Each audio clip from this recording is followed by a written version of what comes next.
This story begins like every story does, with a spark of imagination. Once upon a time, in a faraway land, a young prince lived in a shining castle. Although he had everything his heart desired, the prince was spoiled, selfish, and unkind.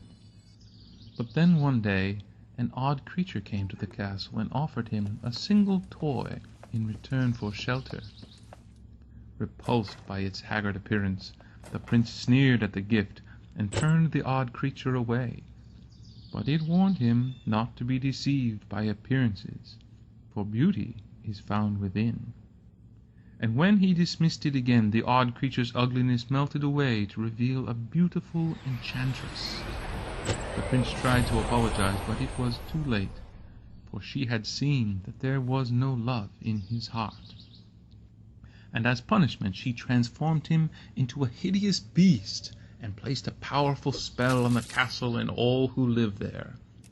Ashamed of his monstrous form, the beast concealed himself inside the castle, with a magic frying pan as his only window to the outside world. The toy she had offered was truly an enchanted ball, which would stay inflated until his 13th year. If he could learn to share his toys, to make a true friend, by the time the ball would bounce and the spell would be broken. If not, he would be doomed to remain a beast for all time. As the years passed, he fell into despair and lost all hope, for who could ever learn to befriend a beast? A beautiful young belle says good morning to her father and begins the long familiar walk to the nearby provincial town. It is without a toy shop, and she frequently asks the local merchants if they'd consider opening one. The townspeople speak pleasantly enough, but find her very odd.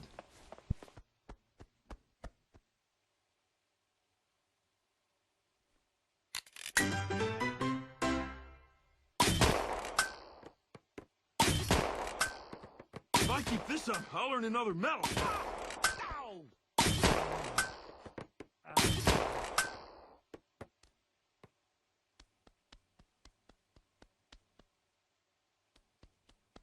Hey, enough is enough. Oof. Yeah. In addition to his pink flamingo target practice, Gaston is looking for Belle. Since the town agrees that Belle is the prettiest, Gaston figures that she is the best, and that he deserves the best. So he decides that today is the day he will ask Belle to marry him. Wow, you are very pretty. Gaston has clearly not received any visits from disguised enchantresses, but Belle attempts to knock some sense into him with her handy gardening spade. Ow! Having fallen into a big batch of gitchy goo, Gaston feels very small. He decides to ride one of the little piggies back to the market, in shame and frustration, causing one to wonder if the town needs to invest a little more time in mending fences. Eventually, Gaston makes his way to the tavern, where Le Fou reminds him that on Gaston's worst day, he is still the town favorite. When Gaston continues to sulk, Le Fou tries to communicate a little bit louder. Hi there!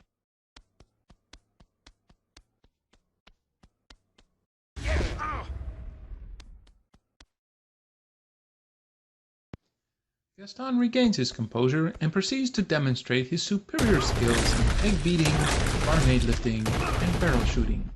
Oddly enough, the barrels have no ale, or even fish, but rather an array of blue-white sparks. I've met so many nice people here. They're not at all like Mother said they would be.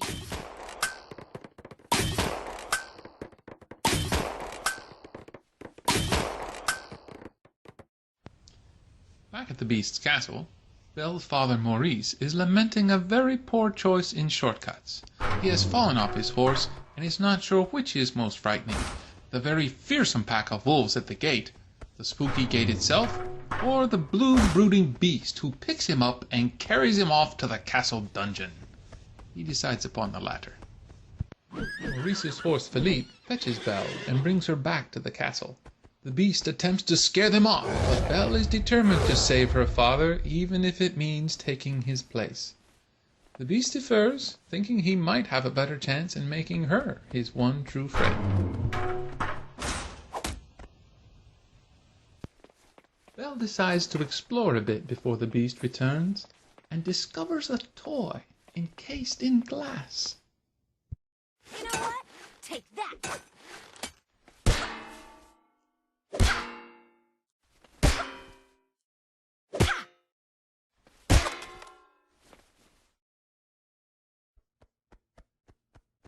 Watch out! That's just mean.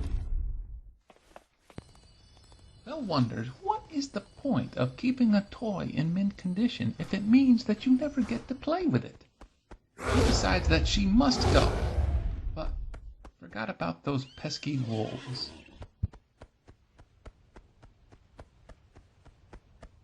The Beast is actually relieved that Belle is safe and decides to take a chance, showing her his playroom of toys. Belle is so amazed she doesn't know what toy to try first. So the Beast decides.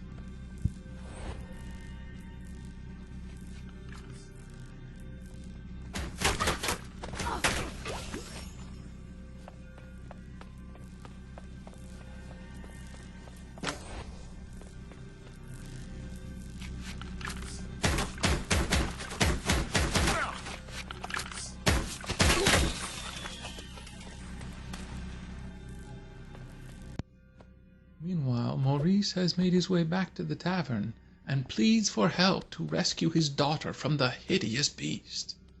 Gaston laughs, then hatches a plan with Monsieur Dark to threaten Belle's father with the asylum if Belle does not accept his marriage proposal.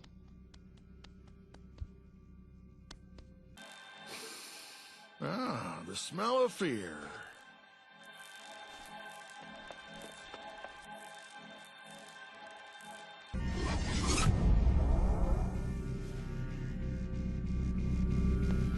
Having learned from the Beast of the secret teleporter toy at the tavern, Belle borrows the magic frying pan to prove the Beast's existence to Gaston, literally hitting him over the head with the truth. It's so great to meet And the you. food too.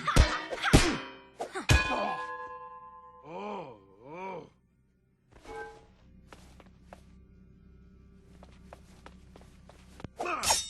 Frustrated with his foiled plan, Gaston refocuses his anger on a new hunt, one more challenging than that of pink flamingos. He encourages all the townspeople to rally behind him, but can only convince LeFou.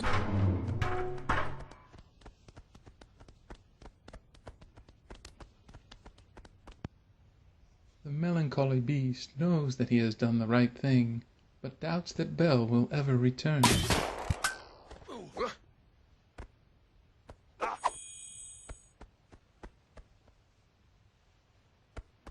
Man, you are one scary-looking dude.